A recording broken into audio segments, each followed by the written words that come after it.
to destroy mountains, when this revelation came down, it had such power and more. But the Most High prepared the heart of Muhammad sallallahu alaihi wasallam, so it was able to receive it.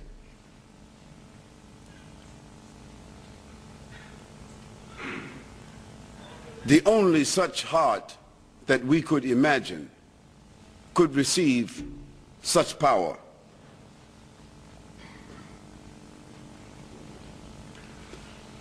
That man and his message is unparalleled and categorically more profound than any other human being in the entire documented history of the human race. It is truly tragic that many human beings have been deprived of that legacy.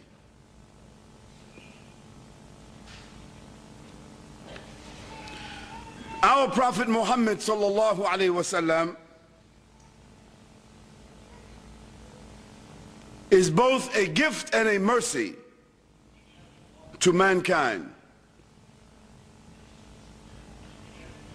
He was sent solely for the purpose of perfecting good morals. He said, "Verily I have been sent to perfect good manners."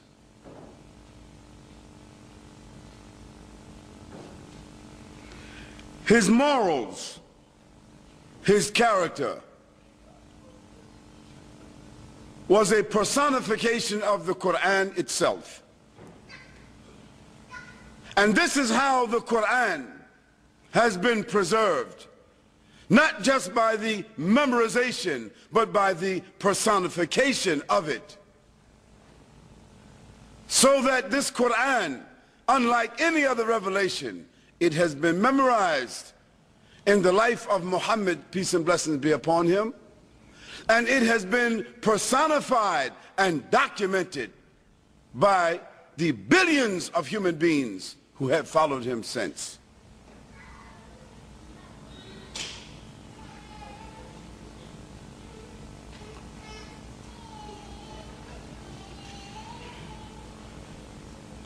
The message of the Prophet sallallahu alaihi wasallam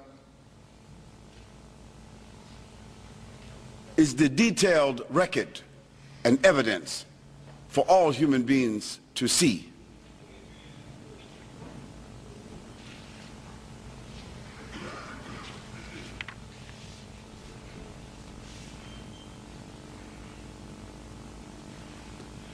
We would ask the question, how is it, if this is a fact, how is it that this life of the Prophet sallallahu alaihi wasallam have been held back, has been covered, has been hidden, and is not evident to the entire world? There are many reasons. On the part of the unbelievers, they are intellectuals, they are religious leaders, they are skeptics, they are conspirators, those who have hated and opposed the monotheistic message ever since Ibrahim alayhi salam. They have done everything and spent everything to kill, to maim, to distort, to cover, to eliminate, to confuse this message. And they have been consistent in doing so.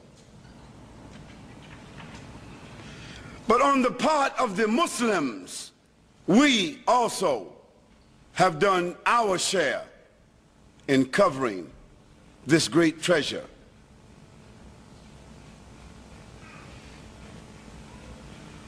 We Muslims acquiesced to foreign colonization. We accepted the domination and the colonization of the non-Muslims. We accepted the following of puppet governments and tyrants given to us, handpicked for us for the last 500 years. We Muslims contributed with complicity, blatantly, in the open. We conspired with the unbelievers to destroy the Khilafah. And our leaders signed the Charter of the United Nations, or at that time the League of Nations. Our leaders, they signed, and they are loyal to it today. They will never bring the Khilafah back.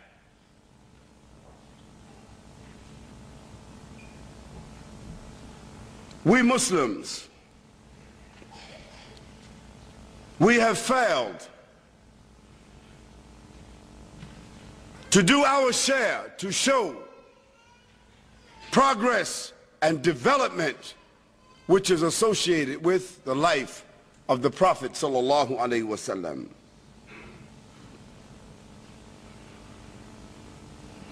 We Muslims have taken a seat in the far back of civilization, so much so that at one time the Muslims set the benchmark. The Muslims set the standard.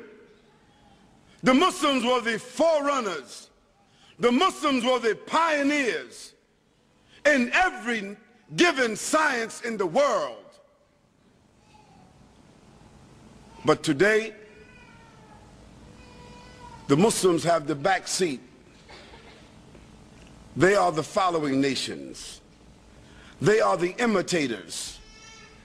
They are the wannabes. Even today, Muslims do not even own or control their own natural resources. And today, Muslims prefer to wear designer clothes. Muslims choose to change their names. Muslims choose to allow foreign governments to rule them, manipulate them, control their currency. And Muslims choose to whisper when they speak about the Prophet sallallahu alaihi wasallam.